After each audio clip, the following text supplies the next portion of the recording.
begin recording. All right. How's everyone going? My name is Kuranga, and today I will be the general evaluator, and I am also the sergeant at arms. It is awesome to see everyone on this last Toastmasters meeting for the semester. And, I hope we have an awesome meeting. So let's get started. Can I get someone to read the mission statement that's at the bottom left-hand corner of this agenda? Sure, I got you. We provide a supportive and positive learning experience in which members are empowered to develop communication and leadership skills, resulting in greater self-confidence and personal growth. Thank you so much. All right. Well, now I'm going to pass it off to the president, but it was awesome seeing everyone here once more this semester. Thanks for opening up the meeting, Noah. I also like to say congratulations to everyone for making it through to the end of the semester. I know there's a lot of firsts through online meetings, our online coursework. So I'm happy to hear that everyone's doing well and that everyone can make it for our last meeting of the semester before we break off for finals and winter break. I think that's pretty much all I have, and I'm going to pass it off to our Toastmaster of the day for today, Courtney. Thank you, Slate. Welcome to the meeting, everybody. And just to second what Slate and Noah said, it's the last meeting of the semester and last meeting of 2020. So that's crazy and exciting. Also excited to see the two speeches given today. So just to get started, I'll go ahead and we can go through the reporter roles. So our reporter roles are the all counter, grammarian, and timer. So we can start with the all counter, and for today's meeting, that's going to be Slate. Thanks, Courtney. As all counter today, I'll be counting everybody's ahs, ums, and any other filler word that you're using that would otherwise detract from your speech. And this is just to help you improve on what your crutch word is, and so you can try and avoid it in future speaking. I'll give my report at the end of the meeting. Thanks, Courtney. Thank you, Slate. Our next reporter role is the grammarian, and that's going to be me for this meeting. So as the grammarian, I'm going to be watching for great uses of grammar, and I'll also be making notes of any uses of grammar that could use improvement. And so I'll make notes of that throughout the meeting and give a report at the end. So yes, and so our final reporter role is going to be our timer, and today that's going to be Nadia. Hi, so thank you, Courtney. Today's timer, I'm just going to be making sure everyone stays in their speech times, and I'll be giving everyone warnings and let them know at the end of the meeting how they fared. So I'll give it back to Courtney. Thank you, Nadia. So we're just going to jump right into our prepared speeches for today.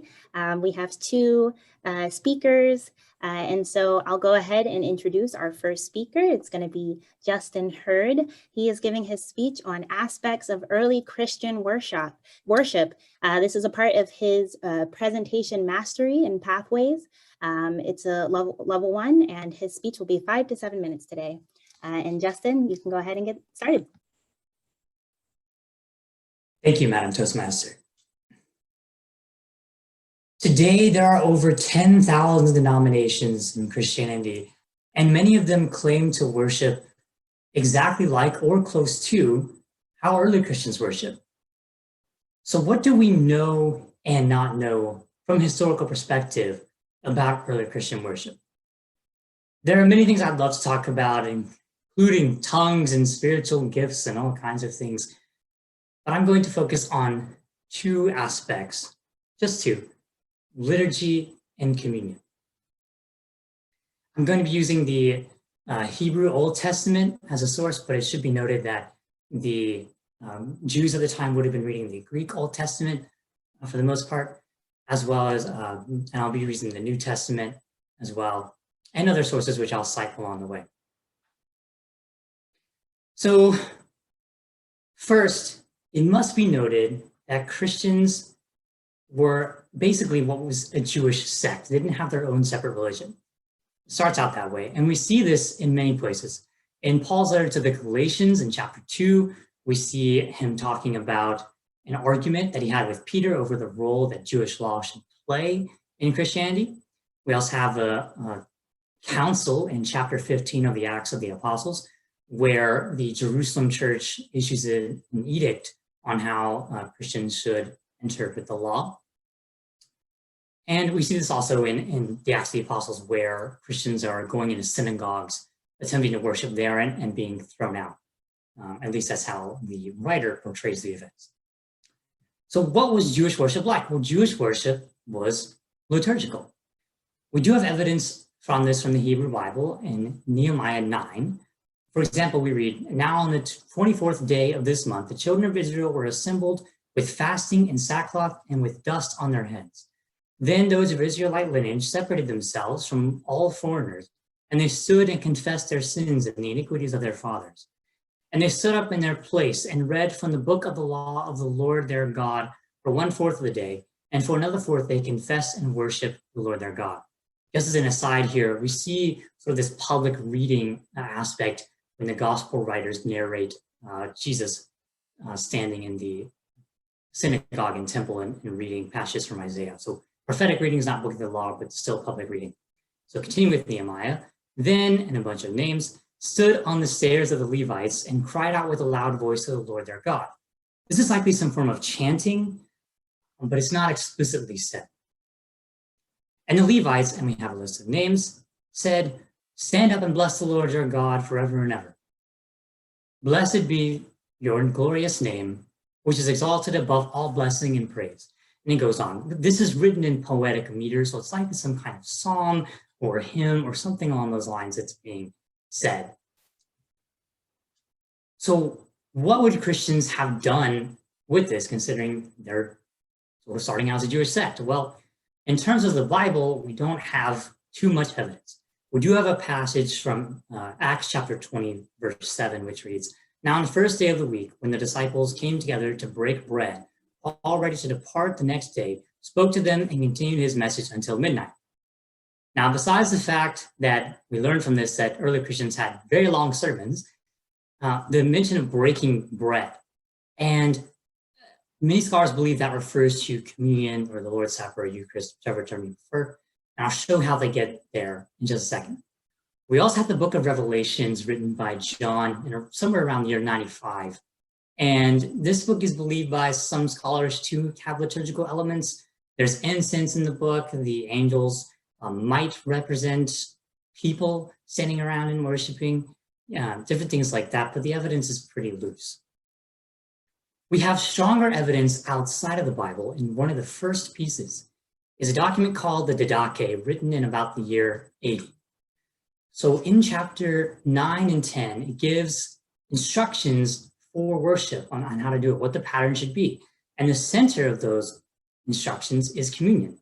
So for example, in chapters 9 and 10, it gives prayers that should be said before communion and that no one unbaptized should receive it. And then in chapter 10, there's prayers of thanksgiving after communion. And then in chapter 14, we're given a setting when it says, "On the Lord's day of the Lord, come together, break bread and hold Eucharist after confessing your transgressions, that your offering may be pure." So we have a setting, and that also brings us to the Lord's Day that's mentioned, the first day of the week, and the breaking of bread. So this kind of smoothly transitions us into communion, because communion is a centerpiece of what the Dowlatkhah describes. And we have other writings as well. So in about the year 150, Justin the Martyr is writing his first apology, and he's writing in defense of Christian worship.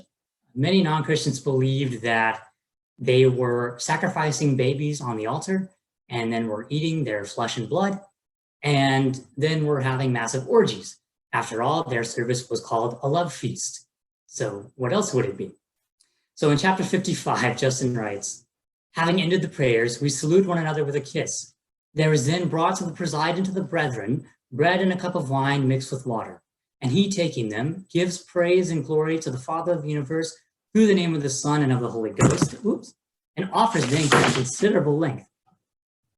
Why, something just fell. "And when the president has given thanks, and all the people have expressed their assent, Those who are called by us deacons give to each of those present to partake of the bread and wine mixed with water over which the thanksgiving was pronounced, and to those which are absent they carry away a portion. So not only is communion the centerpiece of this service, but it's so important that early Christians were taking it to people not able to make it. And in terms of the Bible, we see Paul regarding communion is so important in chapter 11 of his epistle to the Corinthians, his first one, that he blames the death of many in the community of Corinth on receiving communion unworthily. So why is this stuff important? Why should anyone care? Well, first, on a personal note, learning about the history of this affected my way of worshiping and my relationship with God. And second, I think it's important to Christians and non-Christians alike to understand the history of where we come from. Because by understanding how someone practices and what religion they practice, we can understand the spiritual aspect of their life, which is very important. So let us go forth today and learn more about people and where they come from in their history so that we can grow closer to them and relate to them on a deeper level. Thank you.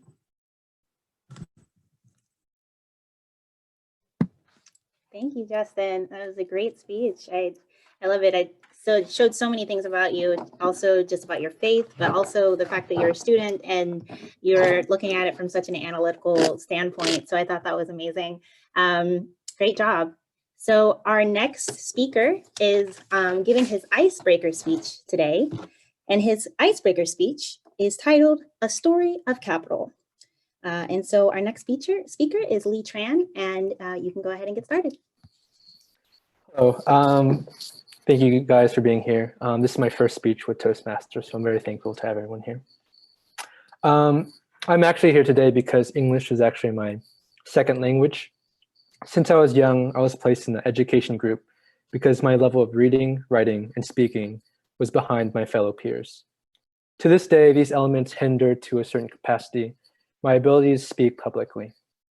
Patrick Winston, a senior lecturer at MIT, added to this concern regarding public speaking by saying, "Your success in life is dependent on your ability to speak, your ability to write, and the quality of your ideas in that order." I'd like to thank my fellow Toastmasters and its leadership for empowering everyone here to develop their own speaking ability, enhancing their capacity as leaders, and enriching our lives as individuals. Today, I would like to tell you a story about capital. From this short story, I hope that you will view the economic forces that guide us every day with a little more hope and curiosity. The story begins in 1975 with the end of the Vietnam War. Southeast Asia was in ruin. Imagine if you took all the bombs used in World War II, manufactured, deployed, and placed by the Axis and Allies, and dropped them in Georgia. By area, you would get a comparable level of destruction seen in Vietnam. The government seized all our money. Property rights were no longer secure. Millions of Vietnamese lie dead on the streets, and millions more were missing. There is no food left. My parents fled to Thailand, where the Thai government helped them as refugees. There, my mom had her first apple, and this apple would be our first exhibit. Because Vietnam was so poor and few countries wanted to trade with us, apples were seen as a luxury good, a good that we can get in America for less than $1. It was only by the generosity of the Thai and American government was my family able to come to the US, and my mother arrived in California. She was granted refuge in the US because my grandfather fought alongside American forces in South Vietnam. Here, we would find a community of Vietnamese immigrants welcoming newcomers fresh off the boat. Most of them would be poor farmers or craftsmen, many of whom never seen a car or a microwave before. My parents told me a lot of interesting stories about newcomers interacting with a technologically advanced society for the first time. Some of them include microwaving an egg for 20 minutes, negotiating the price of a soda with a vending machine, and talking to a magic box that sounded like your parents or a phone. The second artifact was the most prized feature by my mom in America, the Big Mac. You see, the price of meat in America was astonishingly high because of the war. Only on very special occasions would a single slice of beef be divided for the whole family to eat. This changed in the 1980s, where my mom got her first job paying $5 an hour. She could now afford to buy 26 Big Macs a day. And so you would sometimes see an exodus of Vietnamese immigrants not knowing how to speak English, flood a McDonald's and point at a number 6. Life was good. Soon enough, my mom moved to Atlanta and met my dad. There, they met a Vietnamese parish with yet another poor immigrant community who came together to celebrate Mass every day or every week. As a child, I remember huddling in a garage-like structure once a week for church service. The structure itself was made out of metal and was poorly insulated because we could not afford to buy a structure that could house us all. This in turn would turn the whole structure into a huge oven during the summer. I remember when I was young, baking there alive for about 2 hours while the sermon went on. But regardless of how unpleasant this was, people inside this structure, people with similar backgrounds, began to exchange business cards and eventually cash. Soon, a lending network began to form. Within 20 years, money borrowed, saved, and invested among individuals translated into new assets. It was not unusual to see a longtime member of the church own 7 or 8 houses as investments in neighborhoods like Riverdale, Jonesboro, and Morrow. When I turned 15, the church itself began to evolve with the community. The efficiency of funding programs allowed a new structure to be erected, made out of imported wood, marble, and granite. The church today, worth well over $10 million, stands as a proud reminder of where the members started and where they are going now. So what does a Big Mac, an apple, and a church have in common? To me, there are landmarks in my community's progress from poor immigrants to middle-class citizens. Along the way, they are aided by government programs, family members, and their community. They are empowered to work hard, to take risks, and to enjoy the fruits of the reward. Poverty is an issue that must be addressed. It is a problem that requires engagement on all levels, from the community to national governments. I hope my speech today remind you every time you see an apple, a Big Mac, or a church about the forces of economics and capitalism that play a role in our lives every day. Thank you.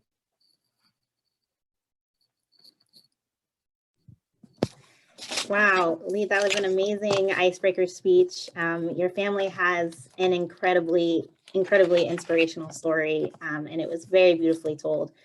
So great job. Thank you. So I did not give you guys 30 seconds to give feedback to Justin. So what I'm going to do is I'm going to give you guys 1 minute now, and you can send feedback to Justin and Lee of just things that you liked, things that you thought they could improve on in their speeches. So yeah, we'll take 1 minute, okay? Yo, quick question. So do we send it to them specifically? Yeah, sorry about that. So if you go to the drop-down box in the chat, you can send them a private message just by selecting their name. Okay, cool. Thank you.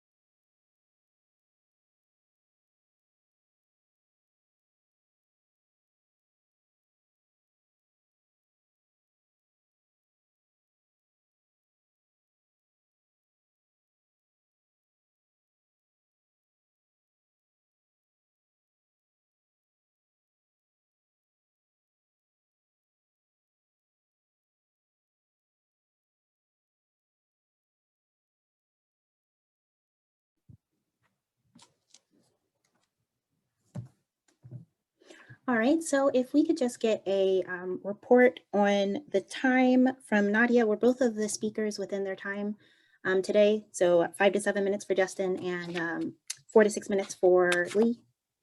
Thank you, Courtney.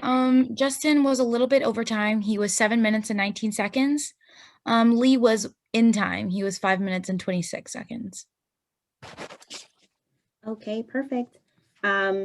Is it 15 seconds or 25 seconds is the grace? 30 seconds was the grace 30 period. seconds? Okay, perfect, great.